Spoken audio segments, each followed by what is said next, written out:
3 araw makalipas ang panloloob, minabuti na nilang pumunta sa presinto. Kaya noong September 25, 2023, kasama ang resibo, nagpunta sa PNP Pasig City sina Rodel at ang kanyang partner para magsampa ng kaso.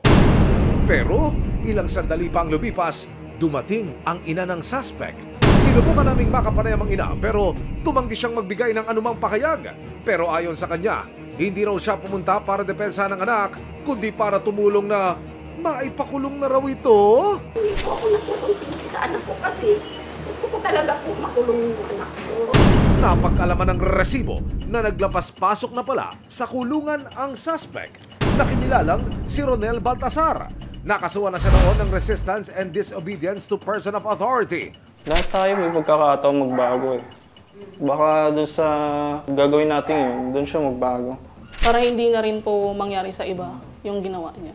Hindi raw sumipot noon ang suspect sa mga pagdinig, kaya nitong January 16, 2024, naglabas na ng warrant of arrest sa Pasig City RTC Branch number 71 laban sa kanya. Pero ang suspect, no show pa rin daw. Pakituro mo nga sa akin. Sa camera natin, nasan yung mga CCTV camera kung nakalagay? Andito po yung camera. Ayun. Dito po siya unang nakita. Humigit kumulang 1 buwan mula nang maitala ang insidente na nakawan sa residential property na ito sa Barangay Pinagbuhatan, Pasig City.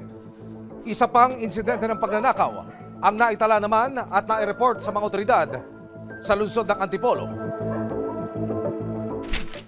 1 buwan matapos ang pag-akyat bahay ni Baltasar sa Pasig City, isa namang panluloob ang nangyari sa Cogyo, Antipolo. Kwento ng biktimang si Police Staff Sergeant Gilbert Arquero. October 13, 2023, umuwi siya galing ng duty sa Antipolo Police Station No. 2. Pagdating niya sa bahay, napansin niyang nawawala ang kanyang aircon na inilapag niya sa sahig. Napansin ko yung aking aircon na tinanggal ko pansamantala na nakalagay sa labas ng aming bahay, nawawala. Nagtanong-tanong ako, una doon sa asawa ko, wala daw silang nakita kung sino kumuha. Kaya nagtaka po ako. Sa kanyang pag-iimbestiga, may ilan daw siyang kapitbahay na nakakita sa 2 lalaki na may bitbit na aircon palabas ng kanyang bahay. Nagtanong-tanong po ako sa kapitbahay hanggang sa nasalubong ko yung nakakita. Ayun, tinuro niya sa akin kung saan makikita yung 2 suspect.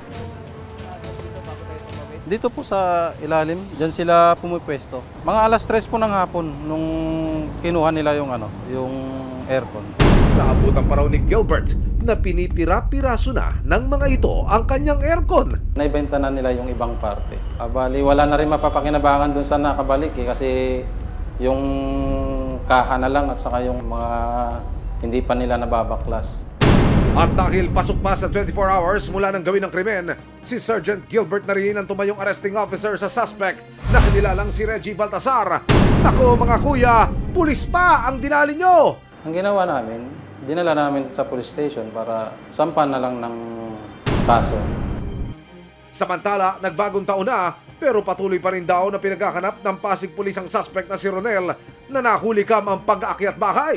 Noong September 2023, humingi ng tulong sa resibo si Rodel Abria, 30 taong gulang, ukol sa nangyaring pagnanakaw sa kanyang apartment sa Nagpayong, Barangay Pinagbuhatan, Pasig City. Makikita po ang suspect mula doon sa bintana, bumaba dito po sa mismong tulugan ng biktima. Susunod niyang kukunin ang wallet o ang pitaka ng biktima na nasa ilalim po ng kutsyon.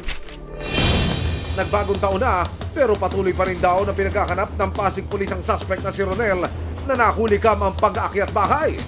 Kalaunan, natuklasan nila na may valid reason naman pala kung bakit hindi ito nakakadalo sa mga pagdinig. Kaya pala hindi namin siya mahanap, siya na po ay nakakulong na po sa Antipolo City Jail.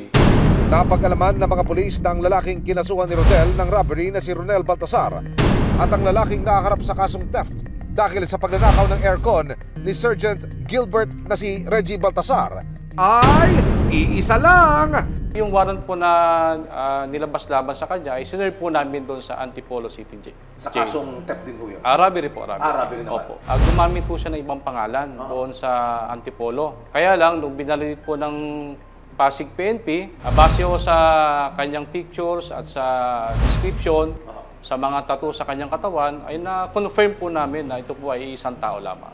Kaya naman itong February 27, 2024, inihain na kay Ronel/Reggie ang warrant of arrest sa loob mismo ng Antipolo City Jail. Ina-arrest na namin sa kasong robbery.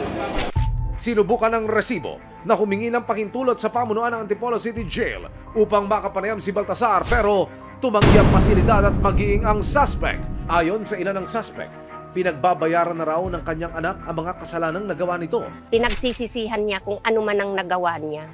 Kung ano man ang ginagawa niya, gusto na raw po niya magbago. At ang mensahe ko po sa kanya, sana totoo yung na magbago na po siya. At wag naman niya kami nabigyan na ng kahiyan. Kung mapatunayang may sala sa kasong robbery, maaari siyang makulong ng 1 buwan hanggang 6 na taon. Kung makatuna namang guilty para sa kasong theft, nakaharap si Baltasar sa 1 buwan hanggang 12 taon sa bilangguan.